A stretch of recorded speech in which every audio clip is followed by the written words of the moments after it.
अब ये जो 420 है इसमें 4 2 0 आधा वो नज़र आ रहा है।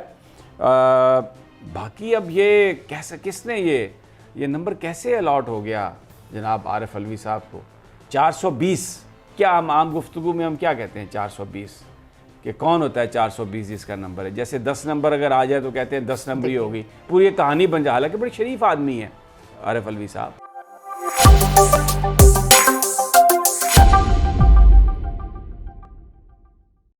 हेलो दोस्तों, स्वागत है आपका आपके अपने YouTube चैनल पर। जैसा कि आप जानते हैं, पूरे विश्व में कोरोना वैक्सीनेशन की शुरुआत हो चुकी है। सभी देश अपनी क्षमता के हिसाब से कोरोना वैक्सीन का ऑर्डर दे रहे हैं और इसे संरक्षित करने की प्रक्रिया में लगे हुए हैं।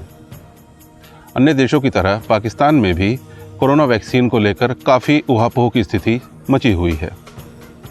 हाल ही में पाकिस्तान ने भी चाइना और ब्रिटेन से कुछ लाख डोजेज डोनेशन के तौर पर रिसीव की हैं और उन्होंने भी अपना कोरोना वैक्सीनेशन का प्रोग्राम शुरू कर दिया है। वहाँ पर एक निर्धारित प्रक्रिया को पूरा करने के बाद आपके पास एक वेटिंग लिस्ट का नंबर आता है और उस वेटिंग लिस्ट के नंबर के अकॉर्डिंग आप अपने आप को सरकारी दवाखाने में जाकर कोरोना वैक्सीन लगवा सकते हैं। हाल ही में पाकिस्तान तहरीक इंसाफ के एक मंत्री राशिद अल्वी ने अपने आप को कोरोना वैक्सीनेशन प्रोग्राम के लिए रजिस्टर कराया और ये एकमात्र संयोग ही था कि उनका वेटिंग लिस्ट का नंबर 420 आ गया। अब पाकिस्तानी मीडिया में कोरोना वैक्सीनेशन से ज़्यादा इस बात को लेकर चिंता व्यक्त की जा रही है कि मंत्री साहब का आखिरकार इस 420 नंबर आया कैसे। ये चतुर पाकिस्तान मीडिया इस बात को लेकर शंका व्यक्त कर रहा है कि कहीं इन सब के पीछे नवाज शरीफ और जरदारी की कोई नई चाल तो नहीं है और कहीं कोई और ताकतें सरकार को डिरेल करने की कोशिश में तो नहीं लगी हुई हैं। आइए सुनते हैं इस चतुर पाकिस्तानी मीडिया को, जिनके लिए कोरोना वैक्सीनेशन प्रोग्राम से ज़्यादा ये बात ज़रूरी है कि मंत्री साहब का 420 नंबर आखिर आया कैसे। आइए सुनते हैं। और हाँ दोस्तों, वीडियो को लाइक करें, शेयर करें और हमारे YouTube चैनल को अभी सब्सक्राइब करें। धन्यवाद। ज़रा वो स्क्रीनशॉट दिखा दें जी आरिफ अलवी साहब का जो वैक्सीन का नंबर है। मुझे बड़ी हैरत हुई है कि वो ये कह रहे हैं कि आप 116 पर SMS करें, वजारत सेहत की जानिब से आपको मिल जाएगा तस्दीकी पैगाम। नीचे मेरा पैगाम देखें, मैं अपनी बारी का इंतज़ार कर रहा हूँ, कतार नहीं तोड़ूंगा। और नीचे 420 लिखा हुआ है। अब ये जो 420 है इसमें 4 2 0 आधा वो नज़र आ रहा है। बाकी अब ये कैसे किसने ये नंबर कैसे अलॉट हो गया जनाब आरिफ अलवी साहब को 420?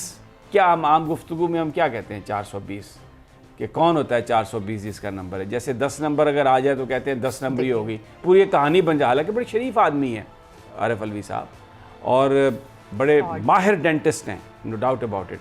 और फिर ऐवान सदर में भी बड़ा लो प्रोफाइल अपना आराम से काम कर रहे हैं। टीम अगरचे उनको कोई ऐसी अच्छी नहीं मिली कि कुछ उनके जो अच्छे काम हैं उनकी को उजागर उनको कर सकें।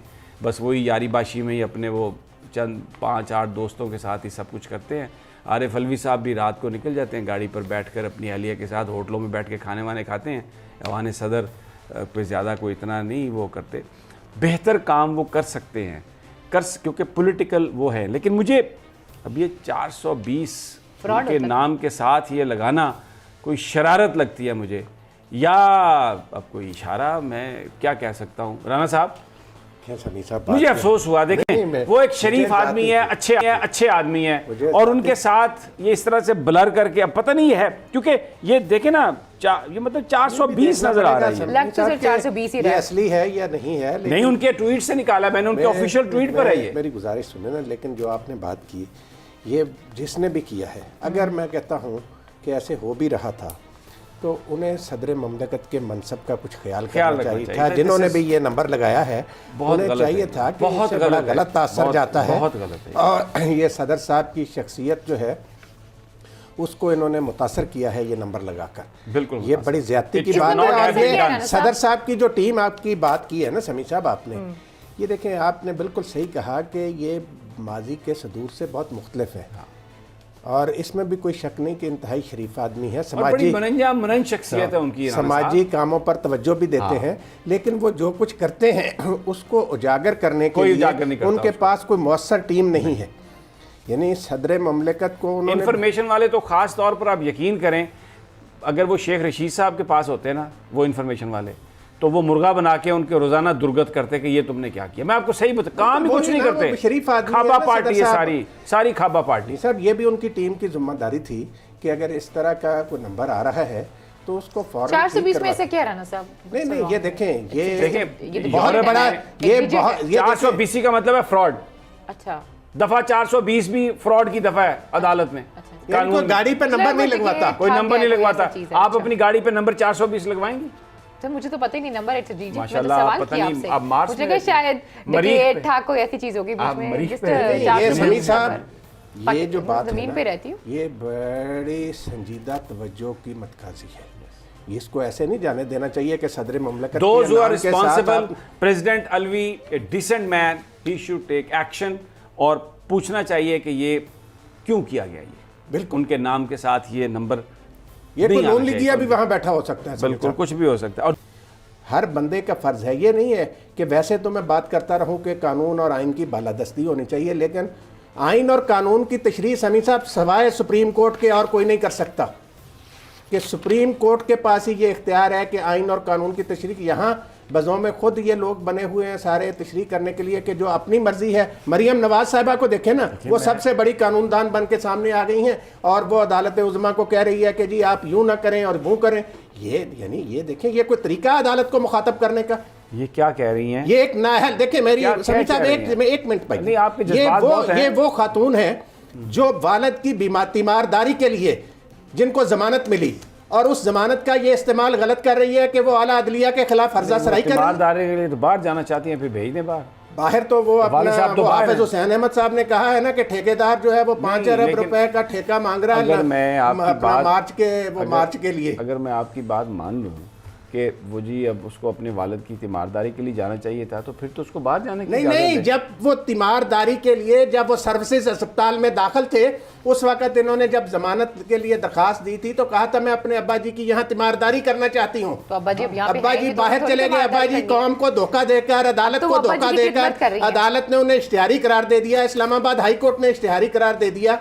अब वो बाहर बैठे हुए मजे कर रहे हैं। और ये मेरी बात सुने भाईजान, और ये मोहतरमा जो है ये जमानत लेती है बाहर, यहाँ पाकिस्तान में वालिद की सर्विसेज अस्पताल में तीमारदारी के लिए, और रोज वो अफवाज पाकिस्तान और पाकिस्तान की आला अदलिया के खिलाफ जहर उगलती है। नहीं तो वो जो जहर उगल रही हैं तो वो अफवाज पाकिस्तान नहीं देख रही। नहीं, ये बाकी इदारे हुकूमत भी वक्त की जिम्मेदारी है। वो सियासत से दूर रहते हैं, उन्होंने ये बात भी की है। यहाँ पे ज़रा रुकें। कि अब उनका आप ये कह रहे हैं ना कि अवाम ने धुतकारा। आज ज़िमनी इंतखाबात हैं, कराची का ज़िमनी इंतखाब भी पीपल्स पार्टी बहुत बड़ी अक्सरियत से जीत रही है, और जितने माजी में पीटीआई को वोट मिले थे उससे आधे भी अभी नहीं मिले। सांगड़ की भी ये सूरत हाल है।